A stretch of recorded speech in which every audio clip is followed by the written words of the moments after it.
मैं प्रगति गुप्ता आज आपके सामने एक नया वीडियो उच्चारण भेदानुसार स्वर एवं व्यंजन लेकर उपस्थित हूँ। हिंदी भाषा में उपयोग होने वाले वर्णों के द्वारा ही हम अपने भावों को शब्दों के द्वारा दूसरों तक प्रेषित करते हैं। यदि वर्णों का उच्चारण गलत हो गया तो हमारे भाव एवं शब्दों के अर्थ बदल जाते हैं।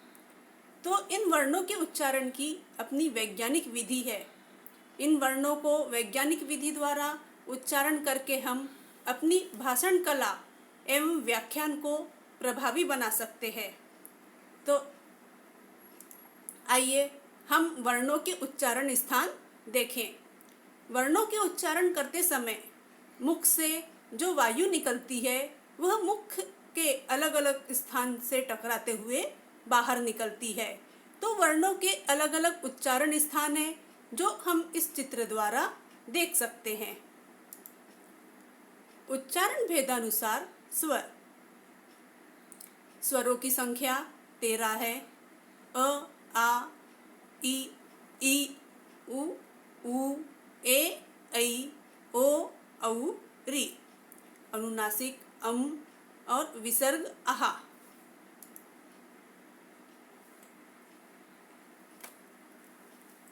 उच्चारण स्थान की दृष्टि से स्वरों के भेद। तो हम उच्चारण स्थान के द्वारा स्वरों में कैसी भिन्नता पाई जाती है उच्चारण में, वह हम यहाँ देखेंगे। अ, आ, यह उच्चारण कहाँ से कर रहे हैं हम? कंठ के द्वारा।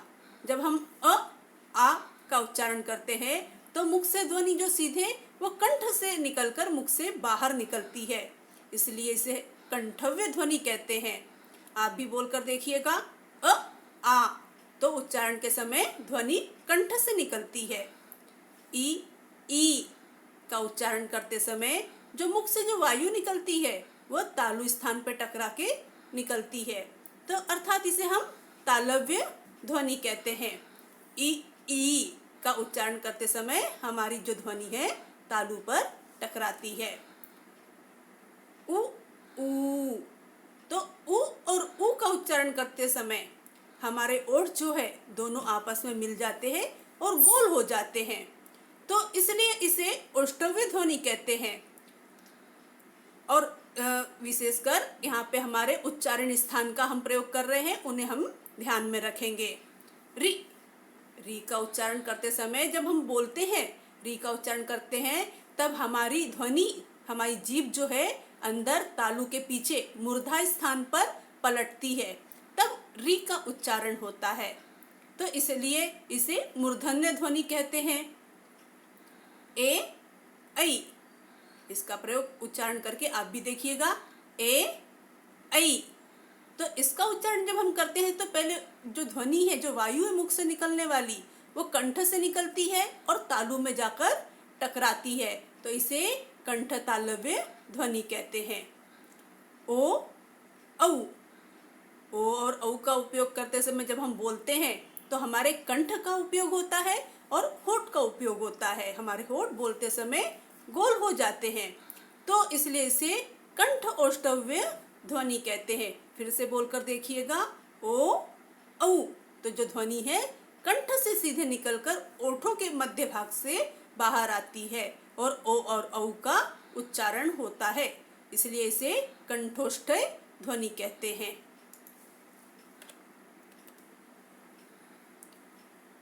संयुक्त स्वर। ऐ, अ और ई से मिलकर बनता है, यह एक संयुक्त स्वर है। औ, यह अधन उ, अ और उ को मिलाकर इसका उच्चारण बनता है, इसलिए यह भी संयुक्त स्वर है। अभी तक हमने उच्चारण स्थान की दृष्टि से स्वरों के भेद देखे थे, अब हम उच्चारण स्थान की दृष्टि से व्यंजन भेद देखेंगे। हमारे वर्णमाला में व्यंजन एक क्रमबद्ध तरीके से रखे हुए हैं, तो उसके अलग अलग वर्ग हैं, जैसे क, च, ट, त, प। तो क वर्ग के अंतर्गत क, ख, ग, घ, अंग, इन वर्णों का समावेश होता है।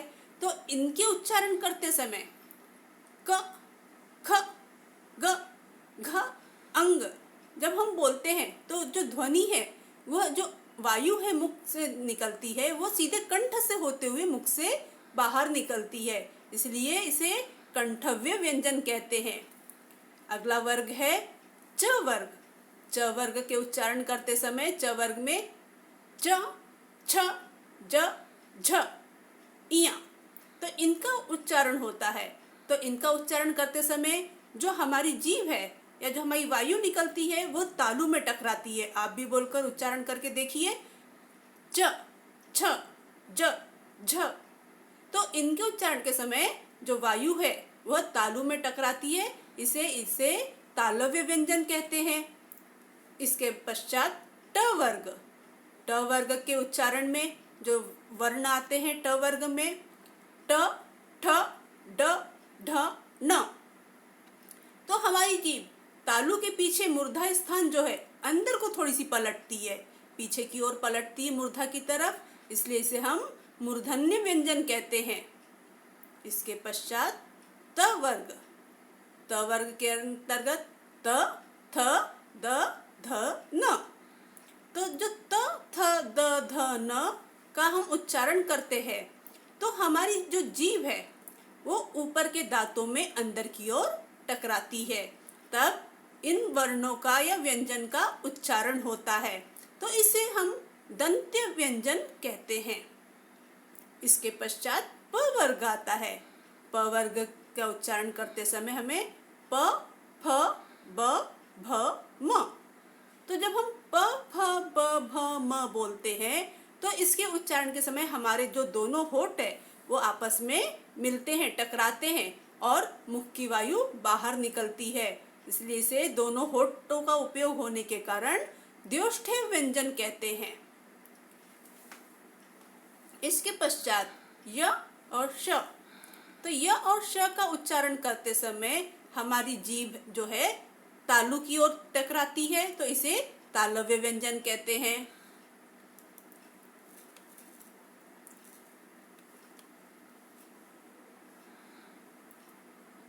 ड़, ढ़, र और श।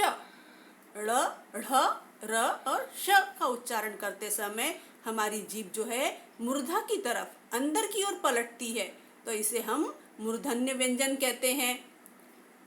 न और श। न और स के समय हमारी जीभ वर्त्स अर्थात मसूड़ा में टकराती है, तो इसलिए हम इसे वर्त्स व्यंजन कहते हैं।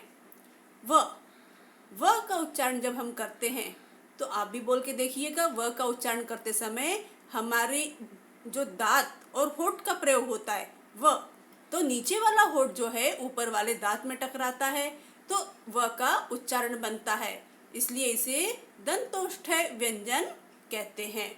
इसके पश्चात है अंग, इया, न, म।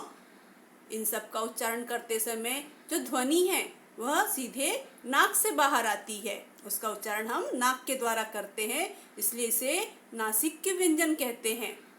र का उच्चारण करते समय जो मुख की वायु है वो अंदर घूमती है, तो उसे लुंठित व्यंजन कहते हैं। ल का उच्चारण करते समय जब मुख से वायु निकलती है तो गले के पिछले भाग से, पार्श्विक पिछले भाग से होकर निकलती है, इसलिए इसे हम पार्श्विक व्यंजन कहते हैं। क्षत्रज्ञ, स, श, स, ह, यह उष्म व्यंजन कहलाते हैं। तो इसके उच्चारण में हमारी मुख की वायु हल्की सी गर्म हो जाती है, आवाज थोड़ी गूंज के साथ निकलती है, तो यह उष्म व्यंजन कहलाते हैं। तो इस प्रकार से हम उच्चारण स्थान की दृष्टि से स्वर एवं व्यंजन का उपयोग करते हैं।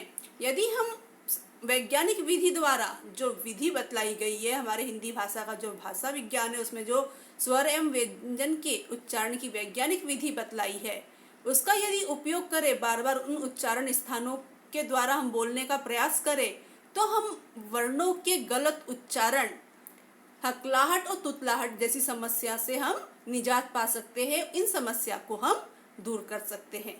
धन्यवाद।